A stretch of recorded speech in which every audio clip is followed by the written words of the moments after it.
Good morning my dear students. सबसे पहले आज का विचार।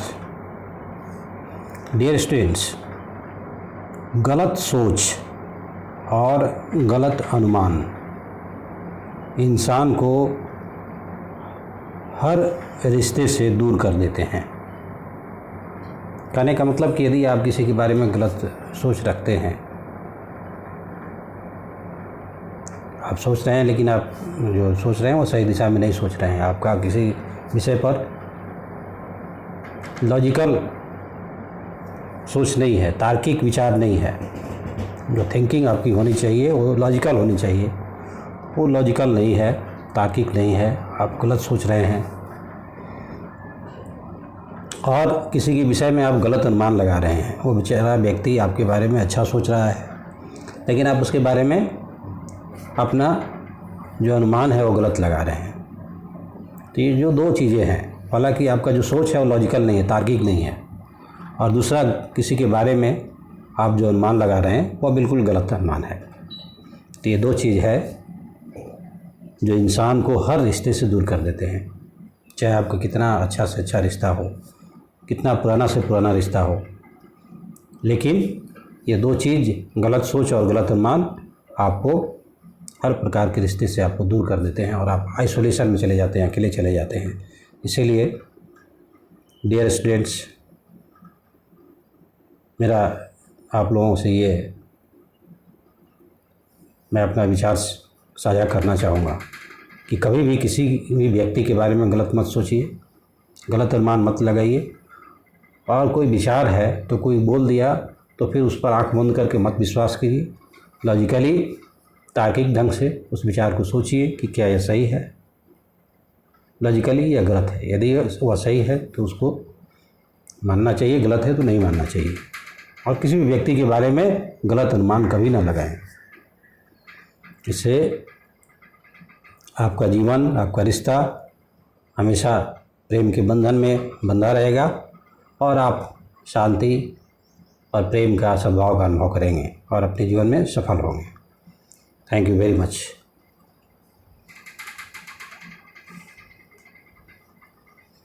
अब चलते हैं आज की पढ़ाई की ओर। Chapter 3 change in profit sharing ratio आज हम शुरू करने जा रहे हैं। देखिए, ये है change in profit sharing ratio among the existing partners, chapter 3। New book का जो सिलेबस है, न्यू बुक के अकॉर्डिंग, पुराने बुक में ये चैप्टर 2 में दिया है, नए बुक में चैप्टर 3 में है change in profit sharing ratio among the existing partners. ये बहुत ही आसान चैप्टर है, ठीक।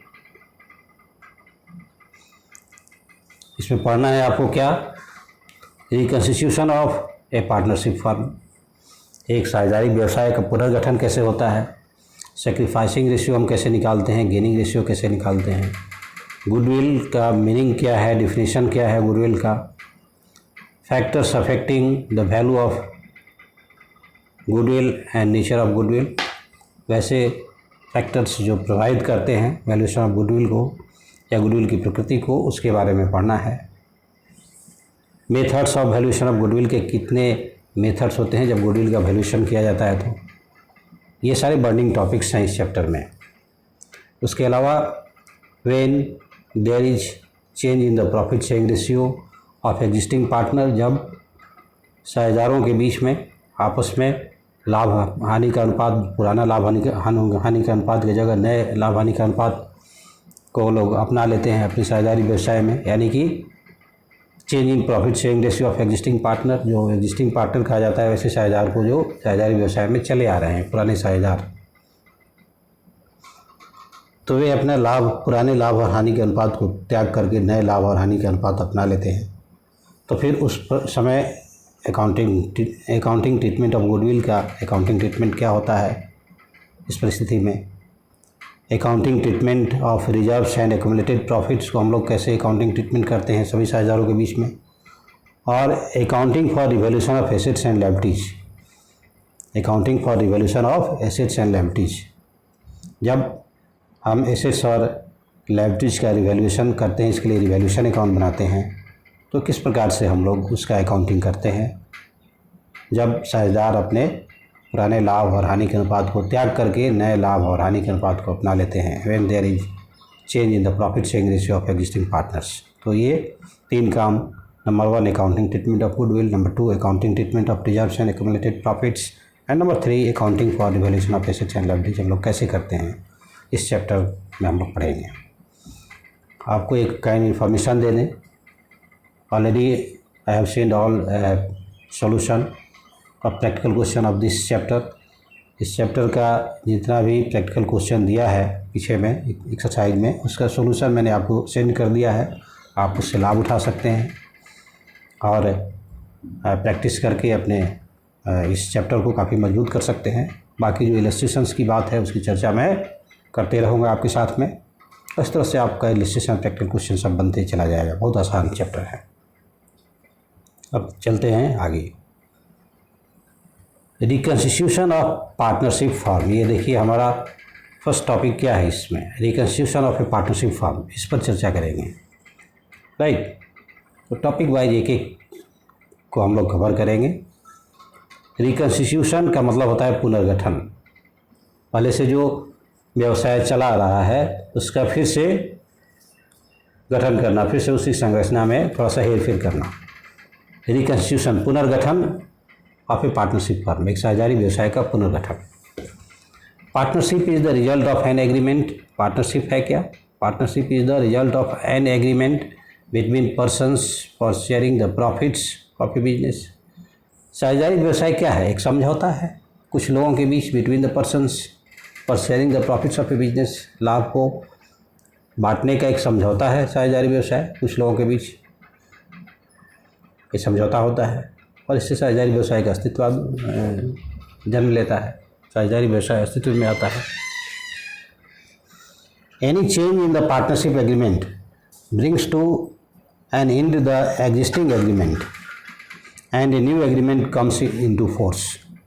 यहाँ ध्यान देने वाली बात है, इस बात को ध्यान से देखिए। यही reconstitution of A partnership form का जो मेन चीज़ है वो छुपा हुआ है इस स्लाइड में कि any change in the partnership agreement, जो पहले से साझेदारी व्यवसाय चला रहा है एक एग्रीमेंट के आधार पर, उसमें आप कोई बदलाव करना चाहते हैं, यानी सभी साझेदार मिल करके कोई बदलाव करना चाहते हैं।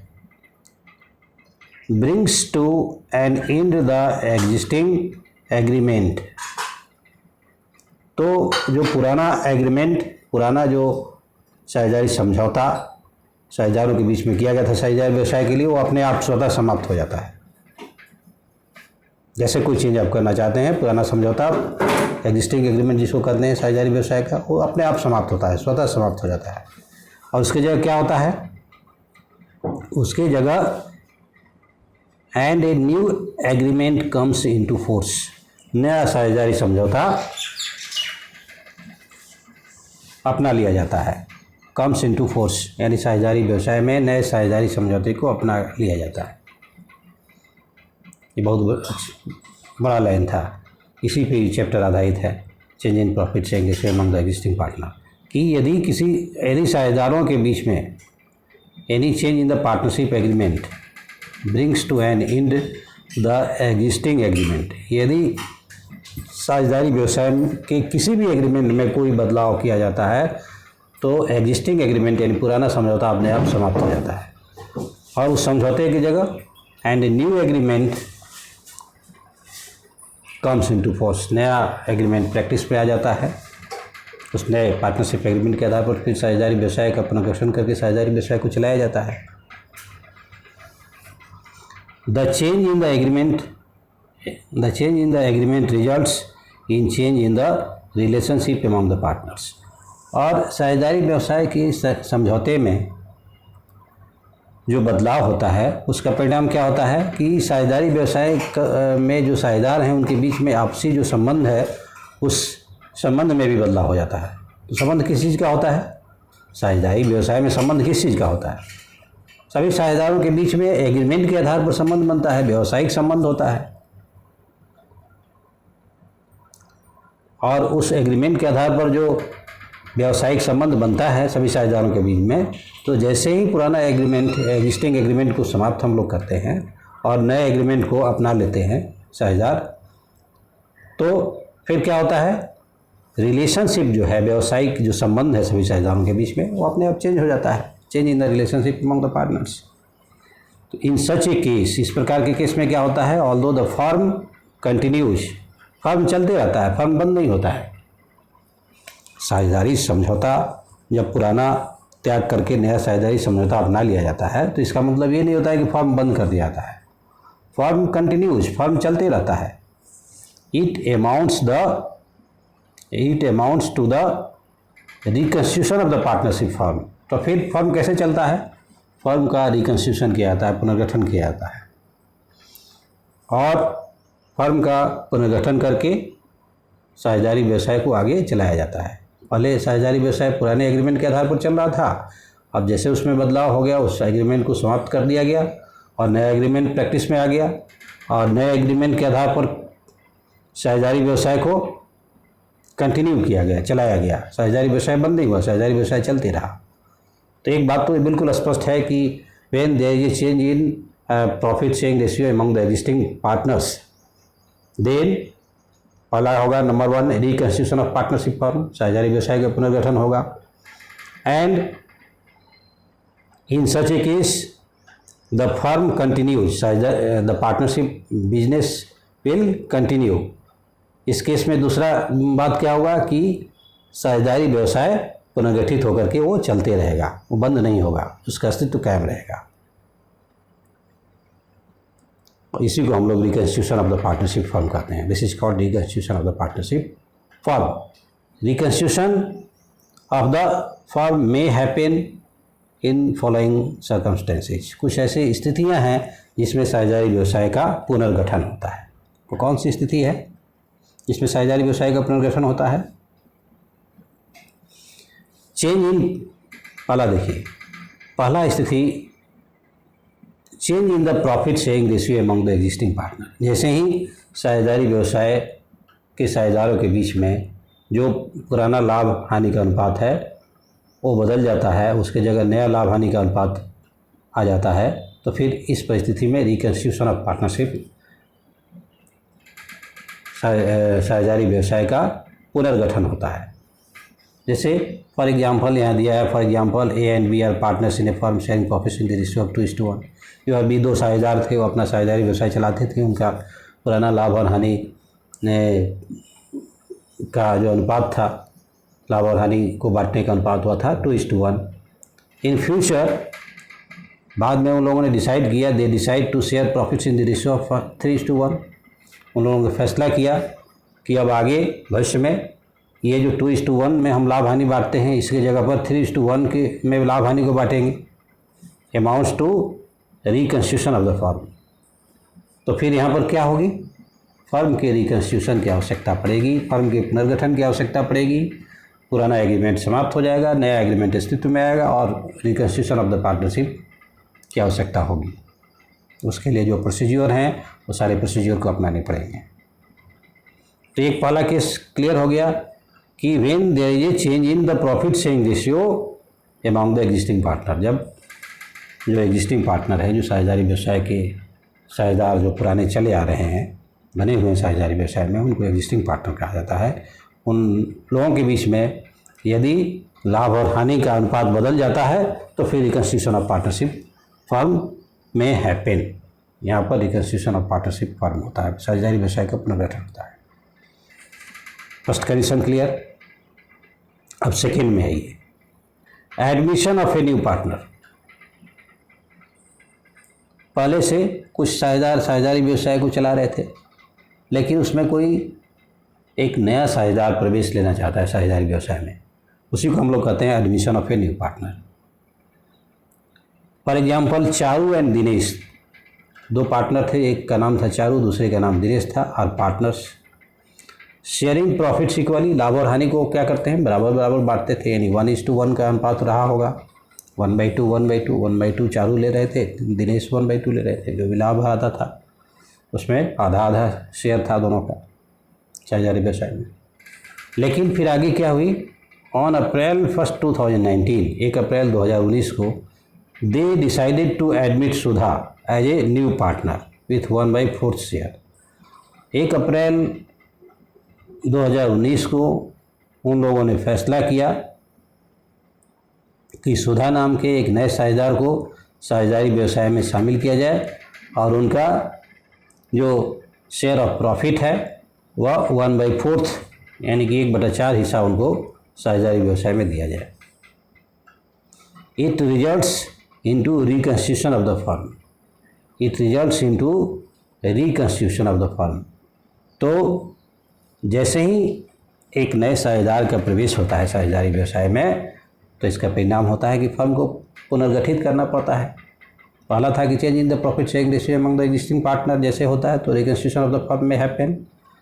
और दूसरा कंडीशन था admission of a new partner. जैसे ही एक नए साझेदार हुआ, पुराने साझेदार मिल करके सभी सहमति से साझेदारी व्यवसाय में शामिल करते हैं, तो इसका परिणाम रिकंस्टिट्यूशन ऑफ द फर्म होता है, साझेदारी व्यवसाय का पुनर्गठन होता है। ये दो परिस्थिति जिसमें साझेदारी व्यवसाय का पुनर्गठन किया जाता है। तीसरी परिस्थिति आप देखिए, retirement of an existing partner. पहले से जो साझेदार चले आ रहे हैं उसमें से कोई एक साझेदार साझेदारी व्यवसाय से रिटायर करना चाहता है, अवकाश प्राप्त करना चाहता है, तो इस परिस्थिति में भी क्या होगा, रिकंस्टिट्यूशन ऑफ द फर्म में हैपन, साझेदारी व्यवसाय का पुनर्गठन होगा। फॉर एग्जाम्पल आप देखिए, बबीता, गीता एंड सीता, ये 3 पार्टनर थे और partner sharing profits in the ratio of 1:2:3। ये 1:2:3 यानी 1 + 2 हो गया 3 और +3 6, 1/6, 2/6 और 3/6 इनके लाभ और हानि का अनुपात था। शेयरिंग प्रॉफिट शेयरिंग रेशियो था इनका। सीता रिटायर्स। अब सीता चाहती है कि फर्म से हम अवकाश प्राप्त कर लें। Sita retires from the firm on March 31, 2019। Sita March 31, 2019 को साझेदारी व्यवसाय से रिटायर करना चाहती है। तो जैसे ही कोई पार्टनर साझेदारी व्यवसाय से रिटायर करना चाहेगा तो फिर क्या होगा, पुराना जो समझौता था, ओल्ड एग्रीमेंट, एग्जिस्टिंग एग्रीमेंट जिसको कहिए, वो समाप्त हो जाएगा और उसके जगह न्यू एग्रीमेंट अस्तित्व में आ जाएगा और साझेदारी व्यवसाय तो चलता रहेगा। लेकिन यहाँ पर क्या होगा, साझेदारी व्यवसाय का पुनर्गठन होगा। It amounts to reconstitution of the firm.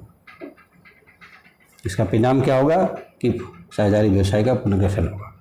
तो ये 3 परिस्थितियाँ आप देखें जिसमें साझेदारी व्यवसाय का पुनर्गठन होता है। पहला, change in the profit sharing ratio among the existing partner. दूसरा, admission of a new partner. तीसरा, retirement of an existing partner.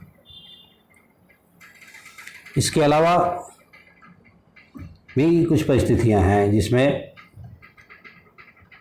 साझेदारी व्यवसाय का पुनर्गठन होता है, जैसे डेथ ऑफ ए पार्टनर। जैसे रिटायरमेंट होता है उसी प्रकार से अचानक किसी साझेदार की मृत्यु भी हो सकती है, डेथ ऑफ ए पार्टनर। तो अचानक यदि किसी साझेदार की मृत्यु हो जाती है तो बाकी जो बचे हुए साझेदार हैं वो चाहते हैं कि फर्म को आगे चलाया जाए, साझेदारी व्यवसाय को आगे चलाया जाए। तो फिर इस परिस्थिति में क्या होता है, जो पुराना एग्रीमेंट है साझेदारों के बीच, पुराना समझौता है जिसके आधार पर साझेदारी व्यवसाय चल रहा था, वो समाप्त हो जाता है और उसके जगह न्यू एग्रीमेंट यानी साझेदारी व्यवसाय का नया समझौता अस्तित्व में आता है और इस प्रकार से साझेदारी व्यवसाय कंटिन्यू रहता है, साझेदारी व्यवसाय चलते रहता है, पार्टनरशिप बिजनेस गोइंग ऑन। जैसे यहाँ पर उसी बात को समझाया गया है एग्जाम्पल दे करके कि PQ and R are partners in a firm. PQR ये 3 पार्टनर हैं फर्म के। Sharing profits in the ratio of 4:3:2। ये 4 + 3 7 + 2 9, 4/9, 3/9 और 2/9। इस रेशियो में वो अपने लाभ और हानि को बांटते थे। R डायज, R की मृत्यु हो जाती है और March 31, 2019, 31 मार्च 2019 को। तो ये डेथ ऑफ ए पार्टनर का केस हो गया। P&Q, जो बाकी जो 2 पार्टनर बचे P&Q, decide to share future profits equally. उन लोगों ने फैसला किया P और Q ने मिल करके कि अब आगे जो भी लाभ और हानि का अनुपात होगा वो हम लोगों का 1:1 होगा, यानी 1/2 P लेंगे और 1/2 Q लेंगे। इस प्रकार से साझेदारी व्यवसाय चलता रहेगा। तो it also amounts to reconstitution of the firm. तो इसका परिणाम क्या हुआ कि आर की मृत्यु के बाद पुराना एग्रीमेंट समाप्त हो गया साझेदारों के बीच में और नया एग्रीमेंट स्थिति में आया साझेदारी व्यवसाय का। साझेदारी व्यवसाय चलता रहा पुनर्गठित होकर के। तो ये भी एक केस है डेथ ऑफ ए पार्टनर जिसके द्वारा साझेदारी व्यवसाय का पुनर्गठन होता है। एक और है एमालगमेशन ऑफ टू पार्टनरशिप फर्म। एमालगमेशन होता है कि आपस में विलय हो जाना, राइट। ए बी एक अलग साझेदारी व्यवसाय चला रहे हैं, सी और डी एक दूसरा साझेदारी व्यवसाय चला रहा है और दोनों साझेदारी व्यवसाय के चलाने वाले ए बी सी डी सभी चाहते हैं कि दोनों व्यवसाय को एक दूसरे के साथ मिला दिया जाए, मर्ज कर दिया जाए।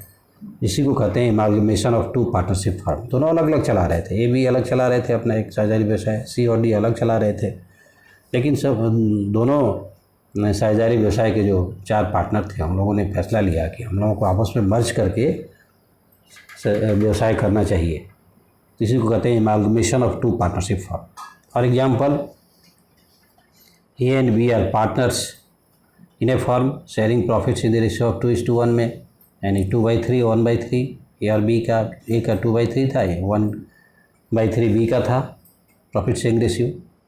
अपना चला रहे थे बिजनेस को। टू एलिमिनेट कंपटीशन, यानी आपस में प्रतिस्पर्धा को समाप्त करने के लिए उन लोगों ने क्या किया, they amalgamate their firm with the firm of C and D. उन्होंने अपने साझेदारी व्यवसाय को, सी और डी का एक फर्म था साझेदारी व्यवसाय जिसको कहते हैं फर्म को, तो सी और डी के फर्म के साथ में अपने फर्म को क्या किया, मिला लिया। एमालगमेट, एमालगमेट में एमालगमेशन से बना है, मिला लिया। वो are sharing profits in the ratio of 3:1। जो सी और डी कैसे बांट रहे थे लाभ और हानि, 3:1, यानी 3/4 1/4 के रेशियो में। तो दोनों फर्म अब मिल गया, ए बी का फर्म और सी और डी का फर्म दोनों मिल गया। The new ratio of A B C D, आप देखिए यहाँ पर ए बी सी डी का जो नया रेशियो बना, the new ratio for A B C D, नया फर्म बना ए बी सी डी का, आर एग्रीड एट 2:1:3:1, यानी 2:1:3 3:4:1:5, 2:1:3 सॉरी 2:1:3 और 3:6 एक साथ, 2:1:3:1।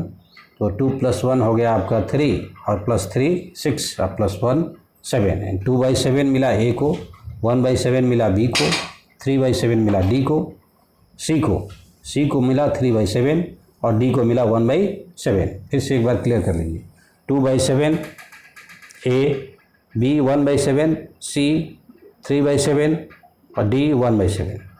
ये इनका नया लाभ और हानि का अनुपात होगा। It amounts to reconstitution of the firm of A and B on the one hand and the firm C and D on the other hand, and a new reconstituted firm is formed. इसका परिणाम क्या हुआ? इसका परिणाम हुआ कि reconstitution of the firm of A and B, A and B का जो फर्म था वो उसका पुनर्गठन हो गया। और दूसरी तरफ क्या हुआ, on the one hand and the firm C and D on the other hand, दूसरी तरफ सी और डी का जो फर्म था उसका भी रिकन्स्टिट्यूशन हुआ और सब मिल करके ए बी सी डी बन गया। एक फर्म, दोनों फर्म मिल करके एक फर्म बन गया, and a new reconstituted firm is formed. और इस प्रकार से एक नया पुनर्गठित साझेदारी व्यवसाय की स्थापना हुई। तो ये डियर स्टूडेंट्स, आप लोग देखिए यहाँ पर 5 केस है। इन 5 केस के द्वारा साझेदारी व्यवसाय का पुनर्गठन होता है। ये क्वेश्चन आपको पूछा जाएगा। पहला केस है change in profit sharing ratio among the existing partners, दूसरा केस है admission of a new partner, तीसरा केस है retirement of an existing partner, और चौथा केस है आपका डेथ ऑफ ए पार्टनर, पांचवा केस है एमालगमेशन ऑफ टू पार्टनरशिप फर्म। ये 5 केस है जिसमें साझेदारी व्यवसाय का पुनर्गठन किया जाता है। Thank you very much to all. आज इतना ही रहने देते हैं। साझेदारी व्यवसाय के ये 5 जो केस हैं पुनर्गठन के, इसको आप लोग पढ़िए ध्यान से और इसको याद करने का प्रयास कीजिए। थ्योरेटिकल क्वेश्चन भी हो सकता है आपके एग्जाम में। फिर एक एक करके सबको हम लोग व्याख्या करते चलेंगे और व्याख्या करके फिर आगे हम लोग अगले टॉपिक की ओर आएंगे। Thank you very much to all of you.